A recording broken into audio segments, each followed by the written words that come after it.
Hello, you are most welcome, ladies and gentlemen, to Tuesday Night Anatomy with Daniel Opa. Today's section, I take you through another aspect of your power behind a voice. My friends, today I want to look at certain things which are oversights. That's what I've tagged this video. Oversights as far as some kind of information regarding the gallbladder is concerned. Yes, I'll not end there, but also I'll touch on some relevant clinical correlations which are associated with some of these oversights, which of course in most times in normal or routine lectures, yes, they are often not mentioned. And my friends, that is why it is my job as the noted anatomical prophet to take you through some of these concepts. And so, without much ado, let's set the ball rolling. Within a very short time, you get a lot of the information that you need as far as the oversight of the gallbladder is concerned. Now, first of all, one thing that we know about a gallbladder is that, yes, by way of its length, it's about 7 to, of course, 10 centimeters long. Okay, mainly is going to serve as a reservoir, okay, for this bile, okay, that is, of course, produced by the hepatocytes of the liver. Now, one thing that we are aware is that, yes, by way of concentrating the bile, my friends, the gallbladder can accommodate, 30 up to 50 mils of the bile. Of course, with the help of what you call the cholecystokinin, after you've taken in something we call fat-rich diet, then the smooth muscles, which I'll be taking you through all these things, of the gallbladder will have to contract, okay, to cause ejection of the bile. So we are going to look at the entire biliary apparatus. You have to understand all these concepts, okay, and then bring in all those clinical points that you need to get. And so let's move on and of course look at this thing. Now, first of all, if you look at the gross aspect of the liver, you see that this gross aspect of the gallbladder will present with 4 parts. That's the first thing I want you to appreciate. Now, we have this portion, where is, I'll call it the distal portion, okay, where it's a bit dilated at this point, okay. This one is something we call the fundus, okay, of the gallbladder. Now, oftentimes we talk about the fundus, okay, of an organ, for instance, the uterus, okay, that is where, of course, the uterine tubes enter, okay, that point, the imaginary line where it's drawn above it, that dilated region above it, that becomes, of course, the fundus of the what you call the uterus. I can also talk about the fundus of, let's say, the esophagus, okay, at that point where, of course, the esophagus enters what we call the cardia of the stomach. What we see is that we see that region, okay, that angle of his over there. What we see is that if you draw an imaginary line, okay, from that point where the esophagus entered, of course, the stomach, that dilated region, okay, becomes your fundus. But in the case of the gallbladder, we don't have any imaginary point showing that. Okay, so this area, the distalmost portion over here, okay, it's a bit dilated over there, that becomes your fundus. Yes, that is not the only guy. Now, if I move a bit proximally, I will see the body. So major parts, okay, of the gallbladder is the body, okay. And then, of course, if I go a bit, proximal, then I'll be seeing something which appears to be like funnel shaped. And for this reason, we call the infundibular portion of what we call the gallbladder. Oftentimes it's overlooked, and I want you to know that that funnel shaped region, which is sandwiched between, of course, the body, which is the major part, and if I go to the most proximal extent, which we are calling the neck of the urinary bladder, this portion over here becomes the infundibular region of what we call the gallbladder. Now, I want you to understand that this infundibular region in the posterior medial portion, I'll be showing you in the next slide, okay, may be related, okay. Oftentimes a normal anatomical variation that we find in some individuals, what we see is that we see a dilatation over there, which I'll tell you the clinical correlation as we move along, something called the Hartmann's pouch, okay. So oftentimes you may not hear Hartmann's pouch, and sometimes people tend to liken, or people tend to say that the Hartmann's pouch is the infundibular portion. No. Okay, now the infundibular portion is there, that funnel shaped region is there. The only thing is that in the posterior medial portion, wall of this infundibular portion, you may have what we call the Hartmann's pouch, a dilatation over there. You may see it, and oftentimes you may see some kind of gallstones, okay, cholecystolithiasis, okay, be lodged in here. So I want you to appreciate that. And of course, if I go to the most proximal region, I see the neck, which continues with something we call the cystic duct. Now I'll be coming to these things, cystic duct. First of all, what I want you to appreciate is that whenever I talk about cystic duct, okay, we are not calling it cholecystic duct. The reason is that we don't have a counterpart in the case of the urinary bladder. My friends, if you have had a counterpart by way of a cystic duct in the urinary bladder, then this guy would have been called cholecystic duct. But because you don't have that counterpart over there, then my friends, we are calling it cystic duct. Okay, I want you to appreciate that. Now, let's just move on and, of course, see this one over here. Now, the point is that I told you that I also appreciate something about the biliary tree. One thing we are aware is that from the site of production of bile, which is the hepatocyte, okay, the space in between adjacent hepatocyte, something we call, bile canaliculi, and then from bile canaliculi they walk and converge in something we call the, canals of Henry. That's the eponym. And then from canals of Henry, they are in between the hexagonal shaped, okay, classic lobes of the liver. We find what we call a portal area, and one of those contents is something we call interlobular hepatic bile ducts, okay, or bile ducts. Okay, those guys over there, yes, eventually, if it's from, those interlobular hepatic bile ducts, which are from, of course, the left lobe, the caudate lobe, and of course the quadrate lobes, all of them will converge and drain, my friends, into this guy we find over here, the left hepatic bile duct. Now, oftentimes I want to add bile to it because the content that is running through it is bile. But simply, oftentimes in most books, what is recorded is left hepatic duct. But I want you to know that it is bile that is running through that area. And all those bile from, of course, the right lobe of the liver eventually be running or be coming through what we call the right hepatic duct. Specifically, we are calling it right hepatic bile duct. And of course, together, they form what we call the common. So this guy over here is, my friend, the common hepatic bile duct. I want you to appreciate that. Now, I want you to know this guy because I'll be talking about a triangle, something we call cystohepatic triangle of Gall. Okay, this guy over here will form the medial wall, okay, or give the medial boundary of the cystohepatic histohepatic triangle of Gall. I want you to appreciate that one. Okay, so this that guy, common bile duct, and then of course from common bile duct, the bile, okay, it's not going downward straight forward. No, that bile will have to be concentrated. Okay, now it's coming from the liver, all the way from the liver. So it has to be concentrated.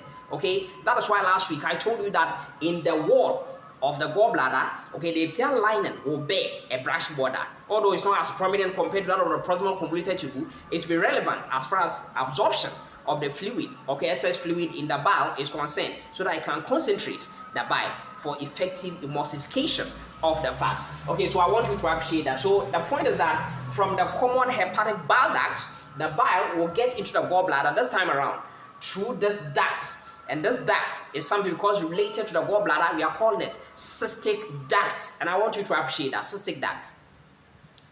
My friends, one thing that we know about the cystic duct is that in what we call the mucosa of the cystic duct, it is thrown into this kind of spiral or concentric shaped force, which gives it that kind of sphincteric, okay, role to this guy over here. And my friend, that is that guy we call it, okay, so this is the sphincter of what we call the gallbladder, the ducts of the gallbladder, where is the cystic duct. And my friends, we call it Hist's duct. The name is Hista. I'm not talking about Easter. Hist's duct. Okay, so that is the eponym that I want you to become aware of. And then from there it goes into the neck. I told you about the infundibular portion. And remember, don't forget that I told you that in the posteromedial wall of the funnel shaped region, which we call it the infundibular portion, okay, which oftentimes gallstones, okay, who lodge is this area. Okay, this area that we call it Hartmann. So that's the eponym, Hartmann's pouch. Okay, so I want you to appreciate that. And my friends, under the influence, okay, so I want you to know that this time around, under the influence of cholecystokinin, okay, a hormone that is released into the blood, what we see is that the smooth muscle, which I'll be showing you, okay, in what we call the wall of the gallbladder, we call contraction, okay, to cause ejection into what we call the, eventually into the common, into the what we call the common bile duct. So I want you to appreciate that whenever I talk about common bile duct, it is the confluence of the cystic duct and of course the common hepatic bile duct. I want you to appreciate that one.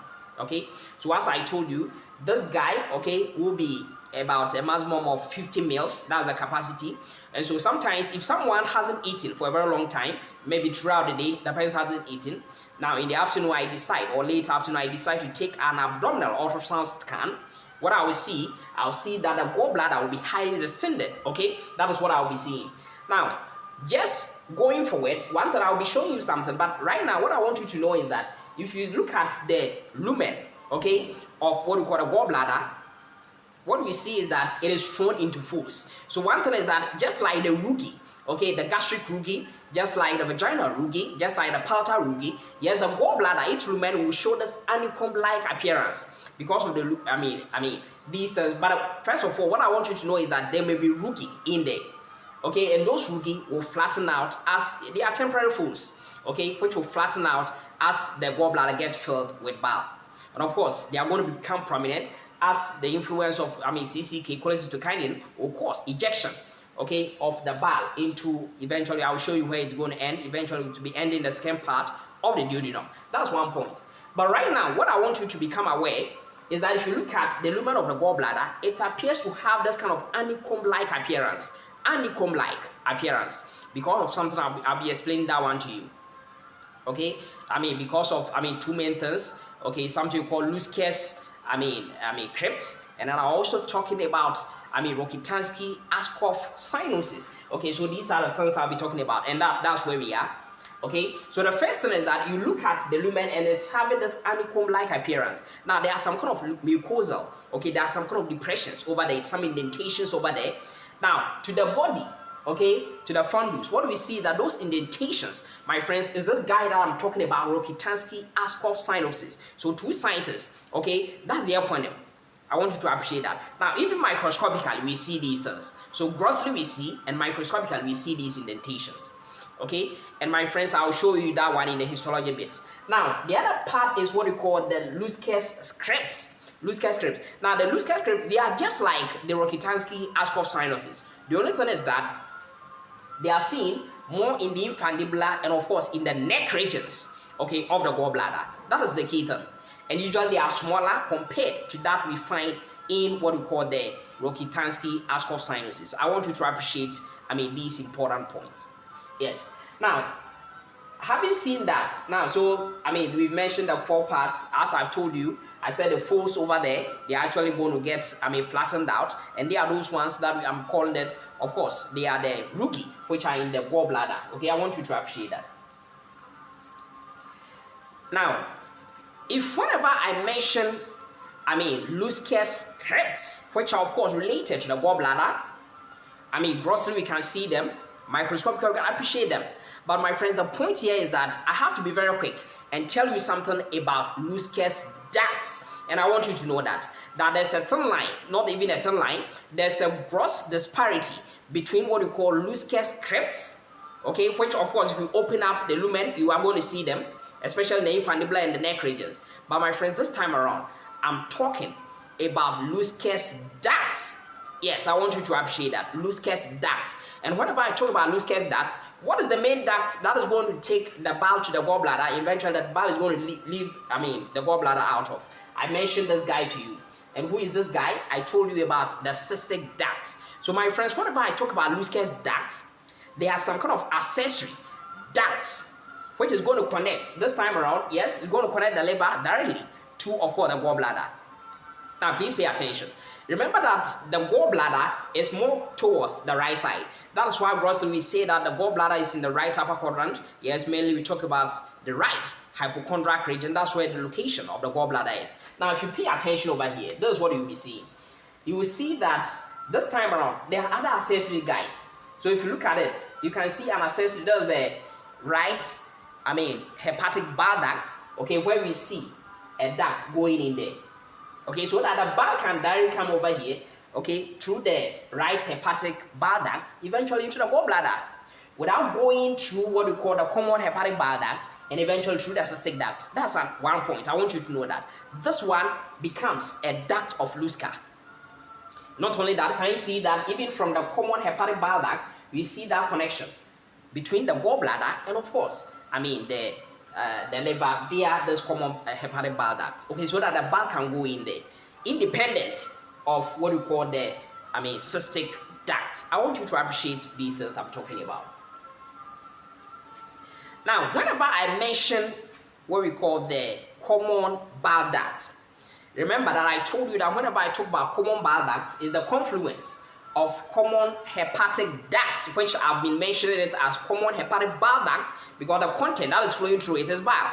And then of course, I talk about what we call the cystic duct. These two things together, the confluence, will give us what we call common bile duct. So please note the distinction. That this time around, we are talking about common bile ducts as the combination of what we call the common hepatic duct and of course the cystic duct.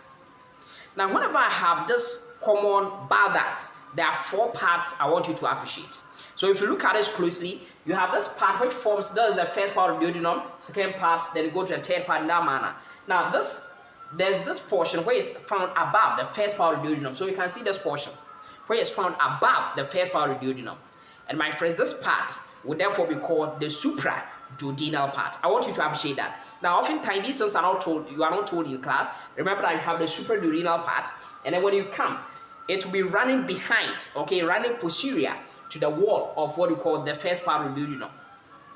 And my friends, which guy is that going to be that one? Behind is retro. So you have the retroduodenal part of the common bile duct. And then from there, it goes into, now you know that, yes, in the C-shaped concavity of the duodenum, what we see is that we see the head, okay, of what we call the,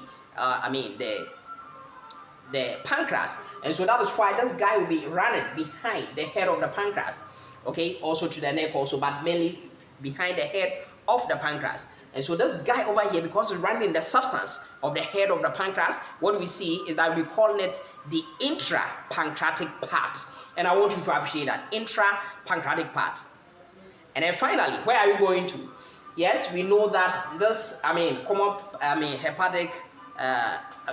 bile duct, yes, I'm talking about the intrapancreatic part will join, okay, the major pancreatic duct of Wesson, this guy over here, okay, so that eventually they form a common thing, which you call it hepatopancreatic ampulla. So we see that hepatopancreatic ampulla at the level of the major duodenal papilla. Okay, so that is what we'll be seeing, so that the content can be drained over here.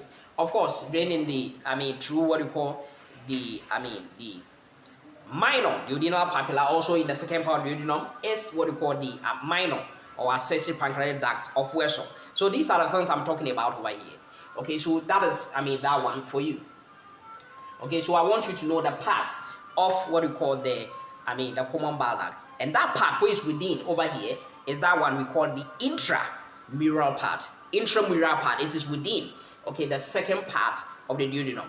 And that one is a combination, okay, of what we call the, the common, bile duct by way of the intrahepatic, intrapancreatic part, and then of course the major pancreatic duct of Wesson. That's the intramural part. Okay, so I want you to appreciate that. Now, first of all, one thing I want you to know is that I'll be talking about some sphincters, and then you appreciate it that all these guys, they'll be guarded by sphincters. And the important one I'll be mentioning is the sphincter of Oddi. Okay, so there we are. That is the point I'm talking about. That if I take, okay, what we call the, common bile duct, it will be having its own sphincter, guarding, okay, regulating it. The major pancreatic duct of Wesson will be having its own sphincter. Together, when they come and join, they will have a common sphincter. And my friends, at the level of the hepatopancreatic ampulla of beta, okay, we see that sphincter. And my friend, that sphincter is sphincter of Oddi. That is, of course, the eponym. I want you to appreciate that sphincter of Oddi. Okay, these are useful points I want you to really appreciate. My friends, the key thing which I want you to appreciate. Okay, now sometimes there may be some kind of surgery which will be indicated. Let's say we have to remove the gallbladder. Okay, cholecystectomy is indicated. Now, whenever cholecystectomy is indicated, then care must be taken in an area which is of interest so that we don't cause some kind of intraoperative injuries. Okay, certain things by way of, let's say, cystic artery, and of course, even the cystic duct will have to be ligated so that we don't cause injuries to them. And what are these? What is that area?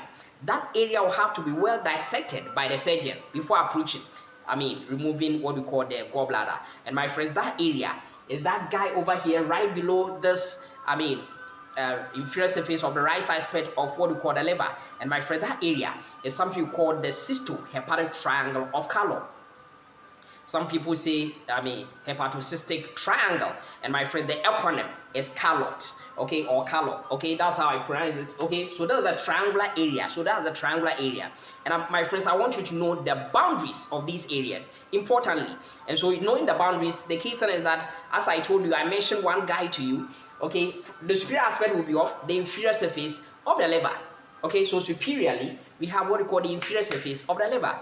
And as I told you that the medial boundary, I told you about that guy, that is the common hepatic duct or the common hepatic bile duct, medial wall, okay, medial boundary. I want you to appreciate that. And then finally, okay, towards the floor, okay, going downwards towards the floor, okay, and of course you can also say is that laterally also towards the floor. What we see is that we see the cystic duct. And my friends, if you look at it, that is why you don't want to cause injury to this guy. Okay, so we need to well dissect this area so that you don't cause injury to this area. That's number one. And also an important content, what is running through it? You can see this artery. That is the cystic artery. The artery going to give oxygen-rich blood to the gallbladder. Okay, may also get injured. Okay, so that is why you have to identify these ones and ligate them. Okay, prior to, of course, the surgery. I want you to appreciate that. But my friends, the question is the cystic artery the only important content over there? My friends, no. And I want you to know that there's a sentinel lymph node over there. Lymph node of Land. Okay, I want you to appreciate that one also. Lymph node of Land. Yes, the natives will be calling it Lund. Okay, so there's the lymph node of Land, which may also be called the Mascani lymph node. Okay, I want you to appreciate that. That lymph node of Land, as I mentioned it to you, is the sentinel lymph node. The lymph node is going to guard, okay, this gallbladder. Very important. I want you to appreciate that. It's also a content of the cystohepatic triangle of Gall, an important content, which of course oftentimes it will be removed during the cholecystectomy. Now the next guy I want you to appreciate is that clinically it's important to appreciate that sometimes because of the nature, those gallbladder may be lying on this first part, getting the skin part of the duodenum. Okay, what we see, okay, is that as it may live over there. Now remember, especially individuals who are obese, okay, now gallbladder stones cannot happen.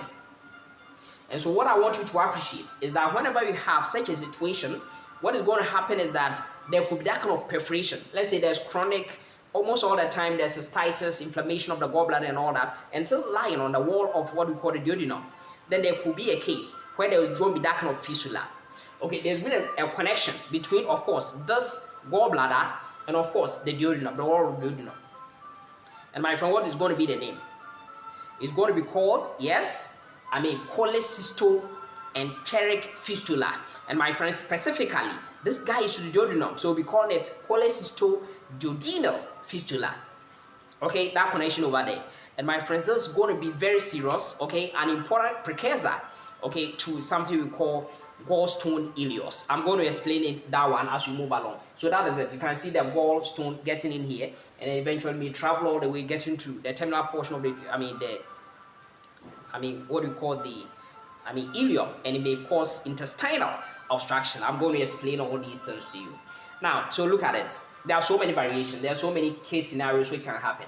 Now, let's look at this. First of all, I have this gallstones over here, and assuming there's chronic, okay, cholecystitis, okay, and then it's on the wall of the duodenum. Then what I'm going to see, you see that there will be that perforation, so that fistula, cholecystoduodenal fistula, okay, taking place, so that the gallstone can run in here. Eventually, it will get to the level of what we call the terminal portion of the ileum, causing obstruction over here.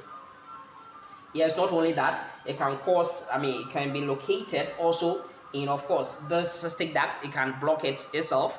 Okay, we are going to see what will happen in this case. Meniere's syndrome. I'm going to explain that one to you. It can also get into what we call the common hepatic duct or common hepatic bile duct, and then eventually can even go and block at the level of the hepatopancreatic ampulla. So that, yes, pancreatic secretions together with secretions of what we call the gallbladder by way of bile, okay, will be impaired. So I want you to appreciate that one. Now, importantly, I want you to appreciate something. Now, over here, when it gets to the level of the duodenum, okay, and it doesn't go again, it's a special form of gallstone ileus. I want you to appreciate that. It's a special form of this guy, gallstone ileus. Usually it will be perforating all the way, coming out the mouth to the terminal portion of the ileum. But if it stays over here and then it causes obstruction to the lumen of the duodenum, okay, that's one thing I want you to know. It's given a special eponym, and my friend, that's what we call the Bovry's syndrome. Bovry's syndrome. Okay, so whenever we mention Bovry's syndrome, we are talking about gallstone ileus, where it's confined to the duodenum. And of course, yes, this person may experience that kind of pain, that nausea, and all that may happen. Okay, I want you to appreciate these things. Now, going on with the gallstones, okay, those kind of perforations and all that, is this important guy, which we call the Meares syndrome. Now, Meares syndrome, classically, okay, the patient will be having pain in the right upper quadrant. Okay, that's number one. Maybe experience that kind of, fever, and then also jaundice. Now, why is this so? Because this guy, okay, the stone may get lodged, okay, get compacted at the level of what we call the cystic duct. And when that happens, what is going to happen is that it's going to cause, okay, compression, okay, to what we call the common, okay, hepatic duct. Common hepatic duct. So there's going to be that kind of inflammation, and it may result in that kind of occlusion and obstruction of this area, so that the bowel cannot come this way. Okay, and that is why we'll be talking about this kind of jaundice and all that. Okay, so intrahepatic cholestasis and all that. Okay, and all that. So the bile will be building up in the ducts related to the liver. Okay, so that's what I want you to become aware of. And this is something called Meares syndrome. So in Meares syndrome, the key thing which I want you to become aware is that there's obstruction in where? In the cystic duct, where it's causing compression, and for that matter, occlusion in the common hepatic bile duct. And eventually, it will lead to that kind of, intrahepatic cholestasis. I want you to appreciate that. So these are the important things I want you to know clinically. Now, my friends, finally, as far as the histology of the gallbladder is concerned, it's pretty simple. Now, the gallbladder, just like general things about tubular or hollow organs, it will be having three tunics. Simple. That's the point. And what are these three tunics? From the lumen, okay, towards the external wall, what we'll be talking about is that we'll be talking about mucosa, we'll be talking about muscularis, and of course, we'll be talking about either adventitia or serosa. I'm going to justify these things. So now, please look at it. The first thing is that we'll be talking about mucosa. Mucosa is just made up of two things. An epithelial lining, which last week we mentioned it, that the epithelial lining is simple columnar epithelial cells with a brush border, so that it can help with the absorptive function. Number two, below the epithelial line, we'll be having what we call the lamina propria. Now, don't forget that I told you that the lamina propria, together with this, epithelial line, will be having these kind of folds. Okay, so these mucosal folds, which I mentioned that they are the rookie in, of course, the gallbladder. But don't forget this, that even the epithelial lining, let me tell you that one, if the epithelial lining and the H and E, of course, we expect that the nuclei will be basophilic. The cytoplasm will be, of course, eosinophilic or pinkish. What we see is that some of the cells, they become slender and they become more eosinophilic. Some people call pencil cells. So whenever you hear of pencil cells, that's what we are talking about. So the epithelial lining of the gallbladder, okay, part of it. Now, what we see is that these indentations, we can see those kind of indentations. And they are those things I mentioned to you. Rokitansky-Askov synosis. Or if I go towards the region of the infundibula and the neck region, I'll be talking about the, Lusker's, crypts. That's what we mentioned. But these things can also be called diverticuli. Diverticuli. So if you can see them over here, the diverticuli or crypts, that's what we find over here. Okay, so that's the point. And then, of course, so that deals with, of course, the lamina propria and, of course, the epithelial lining forming the mucosa. And then when I come below, I'll have what we call the muscularis. Now, the interesting thing is that the muscularis, what we see is that rather it will be having some smooth muscle fibers in there, and then we see a lot of connective tissue infiltration. So this is an important statement. And that is why we may not just call it muscularis, but we'll be calling it a fibromuscular tunic for the gallbladder. Now, think about it. We know that the gallbladder is one of the accessory structures of the gastrointestinal tract. And of course, we expect that it should have, shown some sort of conformity with the organs of the postpharyngeal gut, but my friends, it doesn't have a muscularized mucosa. Neither does it have a submucosa. So these two things are out, but rather it's having a muscularized with high infiltration of connective tissue. So we may call it a fibromuscular tunic. Okay, now the next guy will be, of course, the adventitia or serosa. So whenever I talk about adventitia, then we are talking about that portion, okay, where we have only connective tissue, fibroelastic connective tissue only. Now I don't need to mention the lamina propria, okay, and of course, I mean, connective adventitia will be having blood vessels, lymphatics. They will be there. That one, no doubt about that. It's a common thing that we are going to find. Now, finally, so this guy over, because it's surrounding the muscle tunic, okay, the third tunic, which I call it adventitia or serosa, is something that broadly we call it what we call a perimuscular tunic, because around the muscle tunic, perimuscular tunic, which could be adventitia or serosa. So then what's the distinction? Okay, so what I want you to know is that, can you see that we have mesothelial lining by way of some simple squamous epithelial lining the outermost of this tunic? Whenever we have such a thing, then it becomes serosa. It's as simple as serosa instead of adventitia. And this area means that we have the peritoneal covering. Serous peritoneum is covering it. Okay, so that's why you have the simple squamous epithelial lining. So my friends, under what condition are we not going to have this simple squamous epithelium over here so that the outermost tunic becomes adventitia? My friends, this is that portion of the gallbladder which is intimately in contact with, of course, the liver, the posterior inferior surface of the liver. Okay, and which portion is that? Okay, we talk about what we call the anterior surface of the gallbladder. So the anterior surface of the gallbladder will not have mesothelial lining, and therefore it will be having adventitia instead of serosa. However, the posterior surface, which is not intimately associated with the gallbladder, will be having a serosa. Now, why is it so that the anterior wall is not having, serosa? Okay, why is it so? The reason is that because it got intimately associated with the liver in the gallbladder fossa, what we say is that the mesothelial lining, and for that matter, the serosa, that's what I'm talking about, will undergo zygosis. So that visceral peritoneum will undergo zygosis. I want you to appreciate that one, okay? And so justify why I'm trying to say that is that, yes, if you look at the liver, okay, this one, okay, we look at it, there's the anterior surface. Now, if you go to the other side, is the posterior inferior surface. So one thing that we'll be seeing is that we see the gallbladder over here.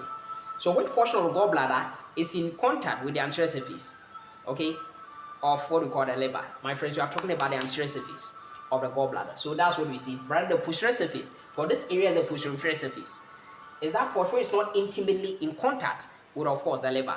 And so the peritoneum over here won't undergo zygosis. Unlike this one, the anterior surface of the gallbladder will undergo zygosis. And so we won't have a a peritoneal covering by way of the mesothelium.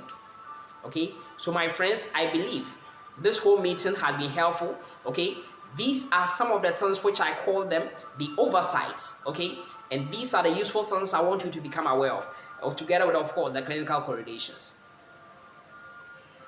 My friends, I'm very grateful for your time this evening.